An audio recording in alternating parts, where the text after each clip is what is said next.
Hello, I'm Karen Golden Oronte for Living Histories for the Cohasset Historical Society.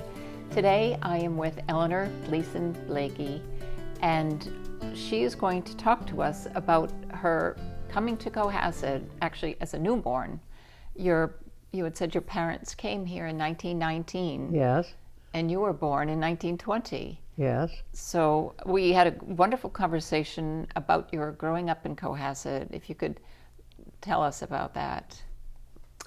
Well, my parents came down here soon after they were married, and they rented a little house on Atlantic Avenue, which has subsequently burned down, but that was years later. And my father could come down here and take the train, which was very good service in those days. And he'd take the train to Boston to go to his work and come home every night on the train. And he would walk home from the train station, which is still visible but not used as such, and walk home to the house and be there. I think that it was unusual for people who came from out of town to live here all winter, and so they about 6 couples that they knew well that stayed all winter, because at that time Cohasset was an elegant summer resort, basically, with big estates, and so they lived here and moved from one smaller house to a bigger house. And then they finally bought the house they called Torbianca, which is 38 Atlantic Avenue. And that's where I grew up. They moved there when I was 7. And I had 3 young brothers. And it was a wonderful place to grow up in. Now, in your first and second grade, you went to school at a school that not very many people know about on South Main Street. It was a small school. Yes, it was a little school that was run by Mrs. Mays on her property, and I have no idea how few students were there, but it was very small. And we had a driver who came to pick us up in the morning, and it was a Model A black sedan, and the crossing keeper on the Pond Street crossing, the railroad crossing, was a man named Eugene, and he dressed up properly in an overcoat and a cap, and he would drive around and pick up all these little children and take them to school. So that was where I was for the first 2 years. And then you went on to the Ripley Road School. Yes, which is now the Cohasset Library. Right. And I was there in the 3rd and 4th grade. I have scattered memories about it. Now, did a bus pick you up, or did No, you? no, there was no bus. You had to get to school by yourself. Yeah. On your own, and sometimes I walked, which I guess was maybe a mile and a half or 2 miles from my home, and sometimes Mother drove us. But you had to get there yourself. And I remember we had little desks, and we had real ink in wells, and we learned penmanship, which isn't taught anymore. And I can remember one day I spilled all the ink onto my dress, and I had to go to the headmistress's office and have my mother come and pick me up. That was permanently there in your dress, I would imagine. Well, yeah. yes. Then in 5th grade, you went on to Derby. Yes, yes. And I took the train to get to Derby, because there again, there were no buses. You were either driven by a parent or you took the train. And so I took the train in the morning, same train my father took. And then I got off in Hingham and walked up the hill to where the present Derby is. Not the nice old Derby near the tracks. And that was a good walk too. And then I would take the train back. It was I think out of the Boston, it was the 5:12, and so that was the same train that my father took down. And usually I'd walk home from that. Then for the remaining of your high school years, you went on to Milton Academy. Yes, my parents took me out of Derby at the end of the 10th grade, and I didn't want to go at all. I wanted to stay at Derby. But they said, no, you're going to Milton. And those were the days when you did what your parents told you. And so I went to Milton for 2 years, and I was very glad I did, because it prepared me very well for Smith College. And I lived with a family in Milton because it was considered much too far to drive every day from Cohasset to Milton. And so I lived with a family named Amory, actually, whose son was Cleveland Amory, who wrote The Proper Bostonians. So now then you went on to Smith. Then I went on to Smith. And what were your interests in college? That's hard to say. I was not too interested in much of anything, I think, except men, boys. No, I majored in French because I wanted to go to France for my junior year. And so my major was French. And I never had any Latin at Derby. And so they substituted German. They said that would qualify me to major in French. So I took German too. And but I didn't get to go to France because Hitler invaded France the year I was supposed to go. So we did not take off. Wise choice. Well, I graduated from Smith, and soon I was a class of 41, so that December we were attacked by Japanese at Pearl Harbor, and that totally changed my life and everybody else's. And I tried to join the Waves, which was the first class of officers at Smith, and I couldn't get in because they discovered I had a perforated eardrum. And so I said, well, that's silly. I'm not going to go to sea and get water in my ear. They said, well, too bad, that's our rule. So that was when I joined this organization called the Massachusetts Women's Defense Corps, or the Broad Beam Brownies, they called us. And I became a full lieutenant in no time at all. And we marched around, and we were designed to evacuate the city of Boston in case of a German attack. Now, when you were still at Smith, you met your future husband. No, well, yes, when I was a senior at Smith, and it wasn't a blind date. I was going to a Harvard football game, and my escort was otherwise occupied being an usher, and he couldn't bring me in on his ticket, so he asked John Blakey to meet me below the stands and give me my ticket, and then I would be joined later by my date. So that was how we met. And that was 1941, and I, as I say, I was just about to graduate from Smith, and I had no interest in any sort of a relationship. I was going to have a career in the newspaper business. But then, as I say, the war changed all that. Now, John joined the Navy. Yes, he was entered in the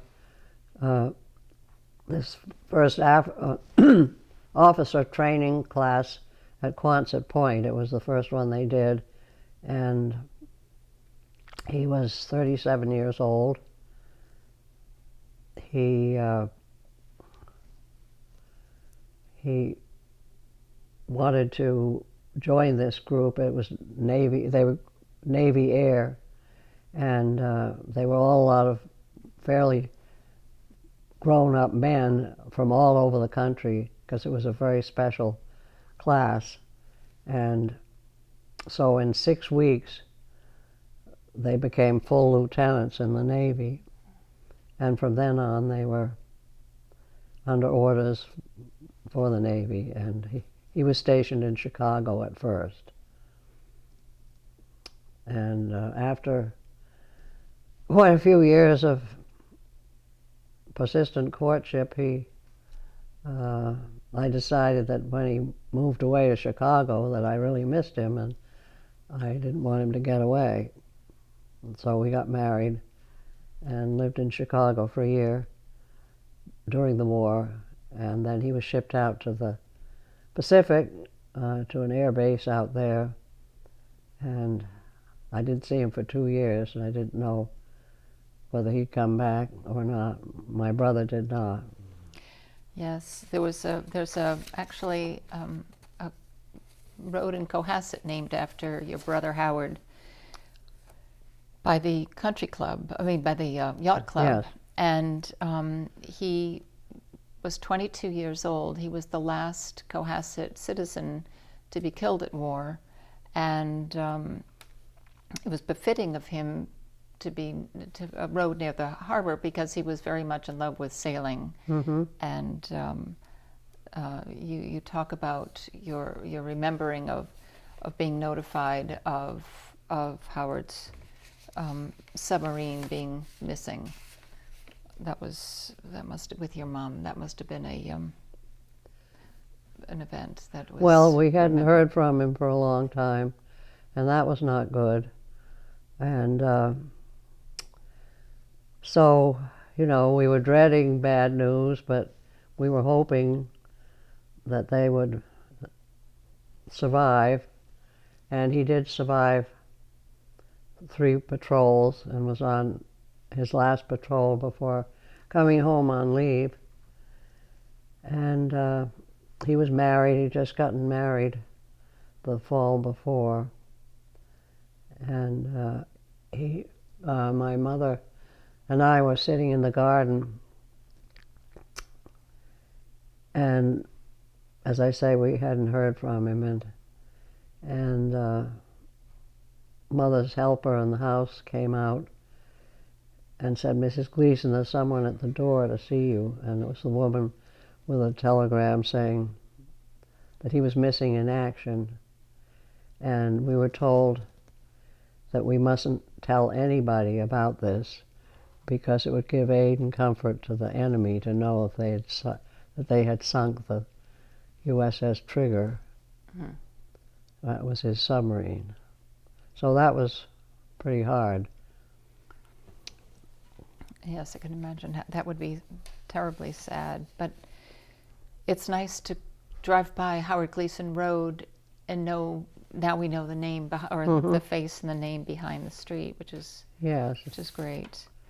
Now, when John was off in the Pacific, you were here Mm-hmm. in Cohasset, and you picked up the Massachusetts, the Massachusetts Women's Defense Corps were looking for branches outside of the city, Mm-hmm. and you started a branch in Cohasset. Yes, to train women for this evacuation of Boston, a repeat of the school in Boston. And so we had a headquarters in North Situate in somebody's barn. And so I got this group together. It was a very small group, I think maybe 15 ladies of varying ages, from 20s to 70, and And I was trying one time to teach them close order drill in the town hall. And one of the older women, she just couldn't do an about face. She always wound up the wrong way. And finally she said, "I don't see why we have to do this." And I said, "It's because then you'll be able to take orders without questioning." And anyway, I ran the school, and it was rather a comical thing, but serious. Yes, you did your job there. So now John came home came back to Cohasset, and at that point, you were looking for a home to live in or Yes. to buy here. Yes. Well, we didn't have any money for one thing, and another thing was that right after the war, none of the houses had really moved or changed, or there was no turnover in real estate, so there wasn't much available in our price range. And we were living with my parents, which was a nice, comfortable arrangement. But then when I got pregnant, we thought, well, we better have a place of our own. And so we started looking, and we just, by chance, heard of this property on Border Street, which at that time was called Fellsmere, and it involved a big house, which is still there, three barns, a pig pen, a silo, and a huge water tower that had a windmill on top of it.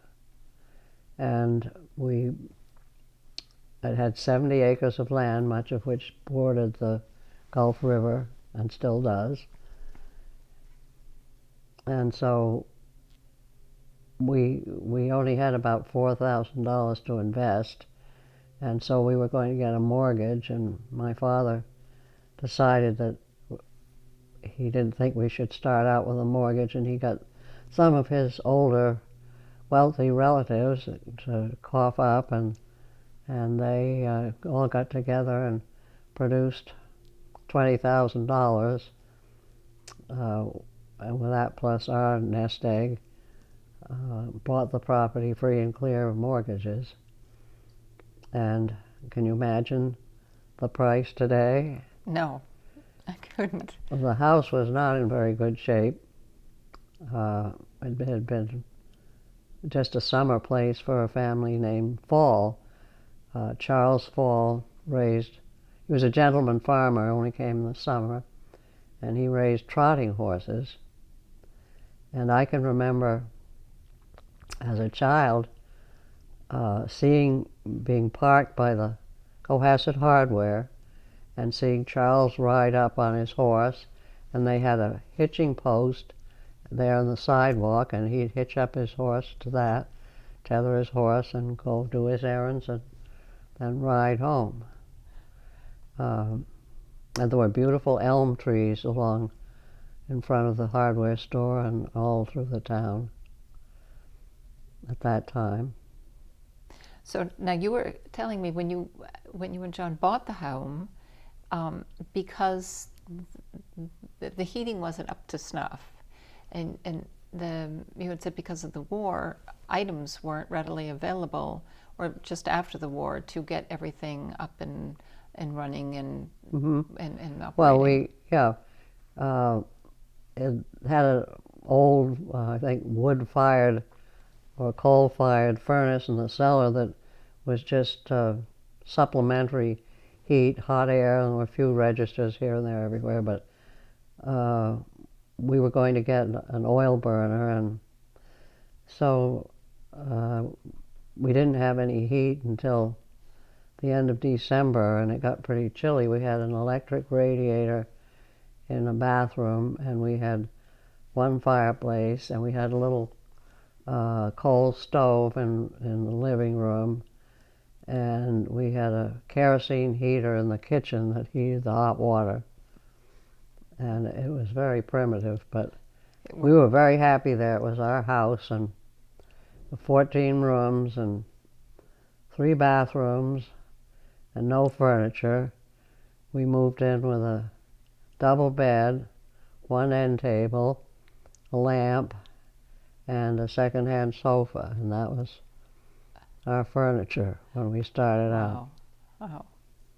So now if you could tell us about how you got involved with different activities in Cohasset, like the garden club was one? Yes, well, for 10 years I didn't do anything except paint and putty this house and have babies, and so I didn't belong to anything, and we didn't really see anybody. We just were busy refinishing floors, and then I guess a neighbor came to me and asked me if I'd like to join the Cohasset Garden Club, and I said, "How much does it cost?" And it was $15 at that time. So I said, "Well, yeah, I guess so." I didn't know anything about gardens. Of course, when I started out, I knew nothing about children. I knew nothing about housekeeping. I couldn't cook. I didn't know nothing. And so anyway, I thought I probably should learn about gardens because I'd inherited a big one from the sale of this property. So I joined the garden club, and then soon thereafter, I was very pregnant too at the time. And when I joined, I walked up the street to the large house on top of the hill, which is an English Tudor type house. And the first garden club meeting was there, and I just walked up the street with my little coat on and my maternity dress, and walked in, and all the ladies had on hats and gloves, and it was very formal. And the lecture was on fern fronds, which I thought was rather strange, esoteric, but anyway, that was my beginning with the garden club. And then a few years later, I was made secretary, and then after that I became president, and so that was my first sortie into the wide world. Excellent. And you've been involved with gardens ever since. Oh, really. yeah. Yes. I have to go out and water today. We haven't had any rain. So now, in 1959, you became involved with the World Affairs Council in Boston. Yes. Then, at that point, that really opened up a whole world for you. Yes. Well, at that point, literally, I'd gotten interested in it because my parents were involved with it, and so I joined, I guess, in the 60s, and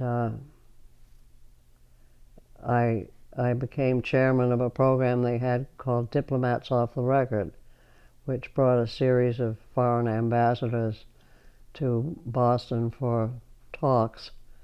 And so actually my mother ran that program several years before, and then I came along and did it. And it really was most interesting because I had ambassadors. I ran it for 15 years and had ambassadors from almost every country in the world. And they would all say, "Oh, you must come to my country." And so that all sort of stored in the back of my mind. And I decided that, the travel part all came about because we were going to present an award. The World Affairs Council every year presented an award to the person who had done the most to contribute to international understanding. And so we chose Anwar Sadat because of his going to Israel and trying to make peace there years ago. It hasn't worked.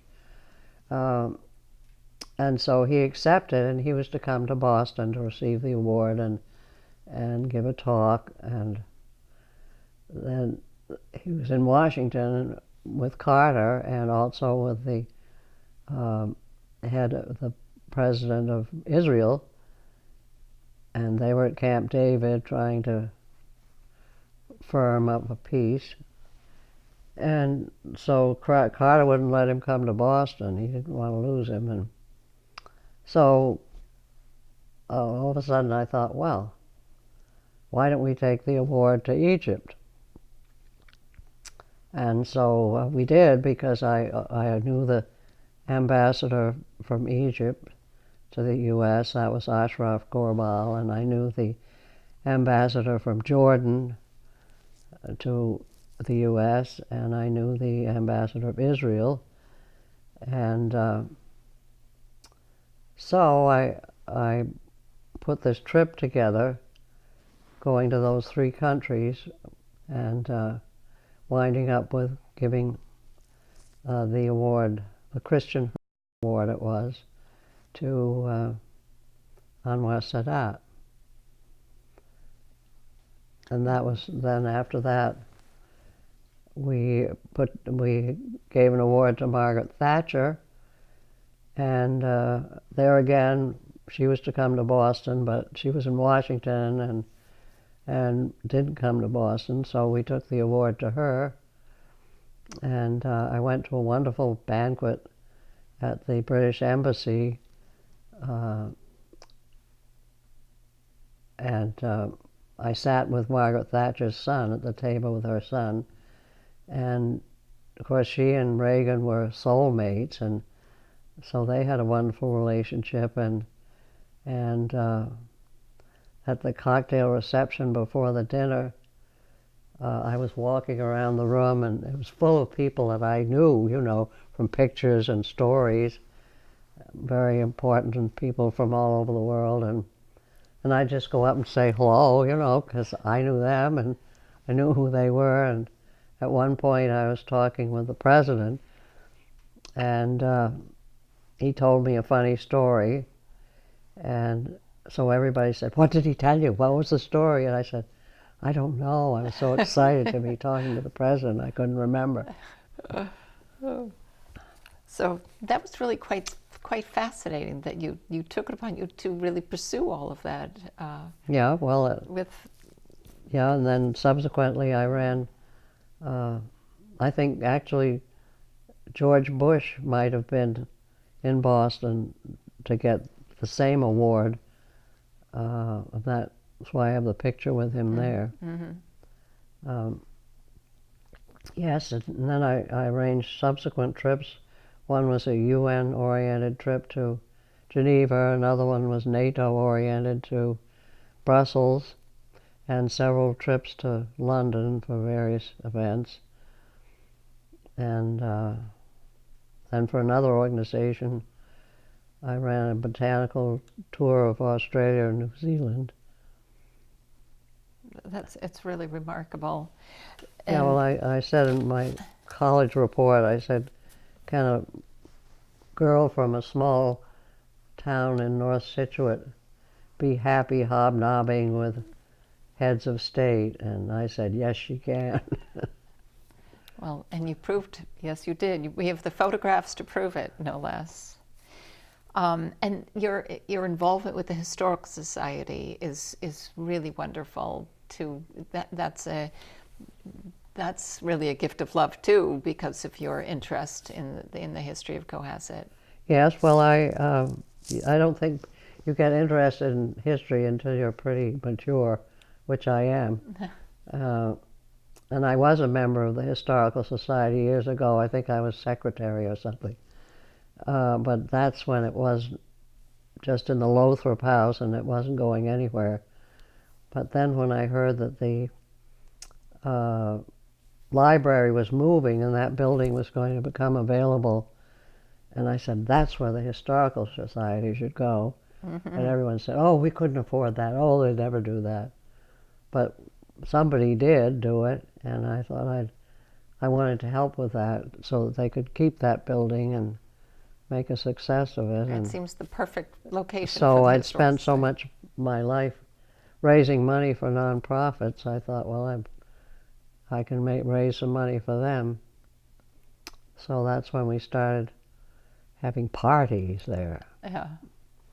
Well, it's a great building, and it's really wonderful to see what they've done. Yes, with the, well, Kathy O'Malley is the inspiration. She is just wonderful. I agree. I absolutely agree. Well, Eleanor, it's been a pleasure, as always, to talk with you and to listen to your stories, and for you to share your photographs with us. And I appreciate this visit to your beautiful home.